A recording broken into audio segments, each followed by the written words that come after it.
2026년 3월 9일 일본 도쿄돔. 한국 야구 대표팀은 단순히 이기는 것만으로는 부족했습니다. 2실점 이하로 막으면서 동시에 5점 차 이상으로 이겨야 한다. 이 두 가지 조건을 동시에 맞춰야만 8강에 진출하고 마이애미로 갈 수 있습니다. 전문가들도 언론도 팬들도 마음속으로는 거의 불가능에 가깝다고 봤습니다. 직전 경기까지 1승 2패. 벼랑 끝이었습니다. 그런데 한국이 해냈습니다. 7대2. 17년 만에 WBC 8강 진출. 도쿄돔의 기적이 새겨졌습니다. 오늘 저는 이 기적 같은 순간 속에 숨어있던 인간 심리의 비밀을 낱낱이 파헤쳐 드리겠습니다. 끝까지 함께 해주세요. 먼저 상황을 정확하게 짚어볼게요.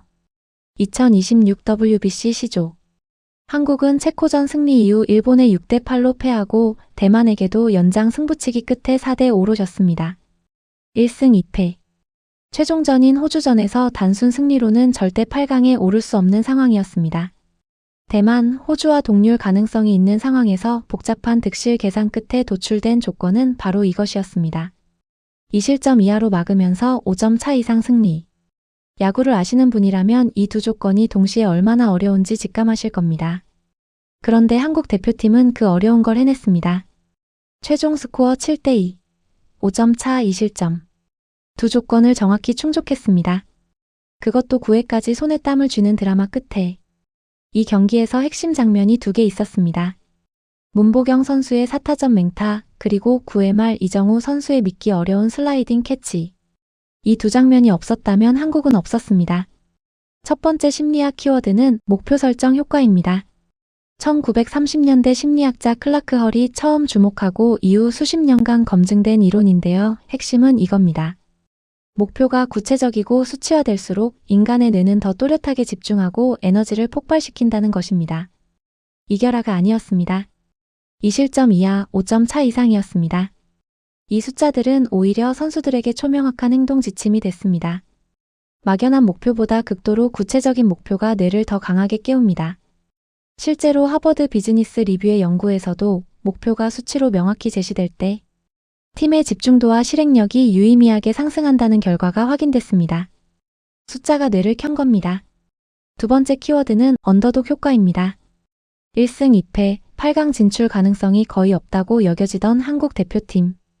바로 이 상황이 역설적으로 가장 강한 동기를 만들어냈을 수 있습니다. 심리학에서는 스스로를 약자, 즉 언더독으로 인식할 때 오히려 더 자유롭고 대담한 플레이가 나온다고 설명합니다. 잃을 게 없는 자가 가장 위험하다는 말이 있죠. 기대치가 낮을수록 뇌는 더 과감하게 움직이는 겁니다. 스탠퍼드 대학교 연구에 따르면 스스로를 언더독으로 인식한 팀이 그렇지 않은 팀보다 창의적 문제 해결력이 최대 20% 이상 높게 나타났습니다. 문보경의 적시타, 안현민의 벼랑 끝 희생플라이. 이건 대담함의 심리학적 결과물입니다. 여기서 잠깐 구독, 좋아요, 알림 설정까지 부탁드립니다. 당신의 마음 근육을 키우는 영상을 제작하는데 큰 도움이 됩니다. 세 번째 키워드는 집단 몰입입니다. 프랑스 사회학자 에밀 뒤르켐이 제시한 이 개념은 같은 목표를 향해 강렬한 감정 에너지를 함께 공유할 때 개인의 한계를 넘어서는 집단적 폭발력이 생긴다는 이론입니다. 그날 도쿄돔을 가득 채운 한국 팬들을 생각해보세요. 선수들, 벤치, 코칭 스태프, 응원단, 그리고 TV 앞에서 손에 땀을 쥐며 지켜본 수백만 명. 모두가 5점 차 2실점이라는 하나의 목표로 연결돼 있었습니다. 유럽 스포츠 심리학 저널에서는 관중의 집단 응원 에너지가 선수의 심박수, 집중력 지표에 실제로 영향을 미친다는 연구 결과를 발표한 바 있습니다. 그 에너지가 이정우의 몸을 던지게 했을지도 모릅니다. 네 번째이자 마지막 키워드, 극한 상황에서의 집중력입니다. 긍정 심리학의 거장 미하이 칙센트미하이가 제시한 플로우 상태를 아시나요? 도전이 자신의 능력 한계에 딱 맞거나 살짝 초과할 때 뇌가 잡념을 지우고 퍼포먼스를 최고조로 끌어올리는 상태입니다. 적당히 쉬운 상황에서는 절대 플로우가 오지 않습니다. 9회 8강 탈락이 확정될 수 있는 순간. 이 극한의 압박이 이정우의 뇌를 플로우 모드로 밀어넣었을 가능성이 높습니다. 그 결과가 바로 그 슬라이딩 캐치였습니다. 완전히 빠지는 것처럼 보였던 타구. 몸을 던졌고 공이 글러브에 있었습니다. 압박이 기적을 만들어낸 순간이었습니다. 이 네 가지 심리학 원리가 2026년 3월 9일 도쿄돔에서 한꺼번에 작동했습니다. 목표가 뚜렷했고 물러설 곳이 없었고 함께하는 에너지가 있었고 극한의 압박이 집중력을 극대화했습니다. 자, 이제 이 이야기를 야구 경기 밖으로 꺼내볼게요. 여러분의 삶에도 분명히 있었을 겁니다. 이 조건을 충족해야만 통과다. 이번이 마지막 기회다. 이것만 해내면 된다는 절박한 순간들이요. 그 순간 여러분의 뇌는 어떻게 반응했나요? 포기하고 싶었나요? 아니면 평소와는 다른 무언가가 깨어났나요?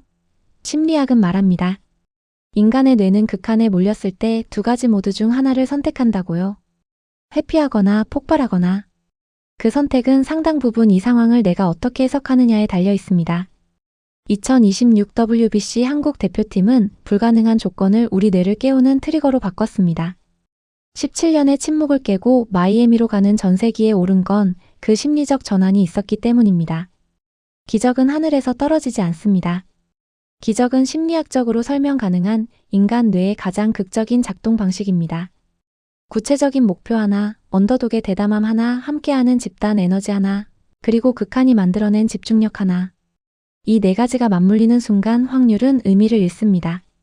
도쿄돔에서 이정우가 몸을 던졌던 그 장면. 그건 단순한 슬라이딩 캐치가 아니었습니다. 인간이 불가능한 조건에서 어떻게 최고의 자신이 될 수 있는지를 몸으로 보여준 살아있는 심리학 교과서였습니다.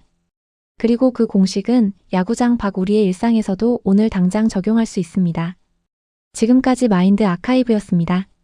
시청해주셔서 감사합니다.